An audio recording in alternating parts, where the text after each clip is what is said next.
Salut Thomas. Salut Hervé. Bon alors, ça va de ces temps-ci, ton boulot dans les champs, ça se passe comment? Le décompactage là ça va pas bien. Hein. Pourquoi? Moteur, on dirait qu'il en a... Il tire pourtant, mais là, franchement, il a plein le sac. Hein. Pourquoi? Qu'est-ce qui se passe? Bah je sais pas, moi, des chômages tout va bien, contrôle de position nickel. Et puis là, des compactages, il tire, enfin, on dirait qu'il tire pas, alors que pourtant, il en a sous le capot quoi. Ah donc ton moteur il peine en fait, et puis t'as l'impression de pas avancer quoi. Ouais c'est ça, mais je sais pas, j'avance pas assez vite quoi, donc je sais pas. Pour moi, Ah d'accord, va. donc toi tu serais intéressé de savoir bah, finalement comment je pourrais faire pour aller un petit peu plus vite au champ quoi. Bah ouais, ce serait sympa, parce que bon, le relevage, moi je l'utilise comme je l'utilise, mais après... D'accord, donc ça serait peut-être intéressant de refaire un tour rapide du fonctionnement du relevage, et puis de voir finalement quels sont les points importants dans les situations de décompactage qu'il faut avoir en tête pour tirer la meilleure partie du tracteur. Ouais, parce que moi, bon, je connais le relevage comme D'accord. tout le monde, quoi. Donc, D'accord, bah, il faut savoir qu'en fait, au décompactage, ton tracteur, ici, si tu l'as utilisé en contrôle de position, le tracteur il tire, mais c'est tout ce qu'il fait. Donc il n'y a que son poids en fait qui lui permet d'avancer.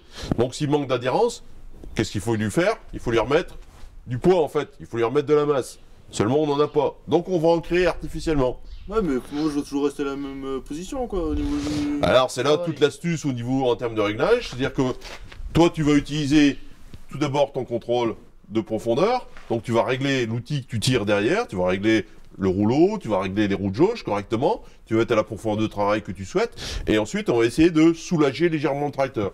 Donc tu vas te mettre en contrôle de position au départ comme tu l'as très bien fait. Et puis tu te rends compte que par moment, malheureusement le tracteur il a du mal on va dire à soulever la terre, à tirer, il se passe des choses. Donc ce qu'on va faire à partir de là, c'est que tu vois ici, on voit des petits câbles qui sortent, tu as un capteur ici à droite et tu as ici le second capteur à gauche. Eux, ils sont capables de mesurer l'effort que produit le tracteur. Seulement si on n'exploite pas cette mesure à l'intérieur de la cabine, en fait il ne se passe rien, le tracteur fait descendre les bras et il essaye de progresser. Donc on va essayer de lui faire régler correctement le contrôle de profondeur, c'est quand ça peine, hop, le contrôle d'effort va rentrer en jeu, va soulever très légèrement l'outil, donner de l'adhérence artificiellement au tracteur, et hop, le tracteur va gagner en adhérence. Ouais, je pourrais aller plus vite, quoi. Et là, tu pourras certainement gagner un petit peu de vitesse et progresser plus facilement dans les zones difficiles de la parcelle. Alors ça, tu peux le faire avec ce tracteur-là. Ouais, mais, j'ai essayé justement avec ce tracteur-là, mais pareil, là...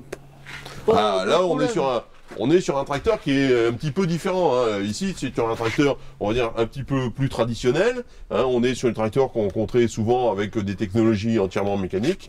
Hein. Tu as, on va dire, 2 bras de relevage. Et puis, malheureusement, ton capteur d'effort, ici, il est placé ici en haut. Et on mesure l'effort sur le 3e point. Et là, malheureusement, là, tu peux rien faire. Ouais, l'effort, il est travaillé comme ça, pourtant. Ah ouais, mais... Le 3e point, est toujours, le contrôle d'effort est toujours là-haut. Eh ouais, mais ton grand-père, il travaillait avec des tracteurs de type Ferguson, et dans le temps, on avait des tout petits outils, ils étaient très courts, et ils appuyaient sur le 3e point. Maintenant, on utilise des outils qui sont beaucoup plus longs, et en fait, on s'aperçoit que le 3e point, il sert pas à grand-chose, il sert surtout, quand tu arrives en bout de champ, à lever ton engin, et à réussir à faire demi-tour correctement. Hein. Le effort passe au travail essentiellement par les bras inférieurs. Donc voilà ce qu'il faut faire. Donc maintenant, il faut essayer de voir comment on peut régler au mieux en cabine et voir ce qui se passe, on va dire, dans la cabine pour utiliser de façon optimale le relevage et réussir à progresser un petit peu plus vite au champ. Allez, on y va. Bon alors Thomas, tu utilisais comment, on va dire, ton relevage lorsque tu étais au décompactage? Bah, je sais pas, moi je me mettrais en position 3 parce que ça me plaisait bien au niveau de la profondeur. Et là ici, bah, je restais en contrôle de position, quoi, comme ça, comme j'avais l'habitude d'utiliser. D'accord, et donc tu constatais que ton moteur il perdait du régime par moment et que vraiment le tracteur tirait mais il avançait pas vite quoi. Enfin pourtant je sais qu'il tire, mais le moteur il avait du mal quoi. D'accord. Ben, en fait c'est relativement simple à comprendre. Ce que tu fais c'est tout simple, tu baisses les bras. Ta profondeur est bien réglée avec ton outil parce qu'en fait derrière tu as bien fait le travail, donc ton travail sur le plan agronomique il est correct. Mais le problème c'est que ton tracteur lui il est véritablement à la peine et il a vraiment du mal à progresser. Donc on va essayer de le soulager un petit peu. Alors le soulager un petit peu, c'est pas compliqué hein, tout simplement. Lorsque tu as bien fini tes réglages, tu laisses toujours bien sûr ici en contrôle de position, tu touches pas, et puis tu vas essayer de monter tout doucement jusqu'au moment où tu vas voir que l'outil il cherche tout doucement à décoller. Et à partir de là, qu'est-ce que tu fais? Ben, tu viens sur ce bouton-là. Sur ce bouton-là, tu as la position ici avec le symbole, et tu as l'effort de l'autre côté avec l'autre symbole. Et puis tu vas mettre, par exemple, au premier cran. Il se passe rien. La machine, on va dire, tire toujours autant. Le tracteur peine. Ben, tu essaies, on va dire, la position 2. Tout simplement. Et puis éventuellement, tu cherches à tâtons, tu rapproches peut-être encore un petit peu ton bouton, jusqu'au moment où tu vois que finalement, on a l'impression que l'outil cherche, on va dire, à se soulever de terre. Et à ce moment-là, qu'est-ce que fait le tracteur? Bah, tout simplement, les bras de relevage cherchent à monter. D'accord. Le poids de l'outil, le poids de la terre fait que le tracteur gagne de l'adhérence, on va dire tout simplement. Et comme il gagne de l'adhérence, il patine moins. Et automatiquement, on va dire, il va progresser beaucoup plus efficacement. Et donc là, on va soulager tout l'ensemble du tracteur, on va gagner en adhérence, on va gagner en motricité, le tracteur va quand même, je dirais, progresser de façon beaucoup plus efficace. D'accord. Alors, attention malgré tout, parce que tu es dans un champ, tu termines ce champ, tu vas dans une autre parcelle, d'autres configurations, à chaque fois, il faut que tu reprennes ces deux réglages-là. Donc tu recommences à chaque parcelle la procédure.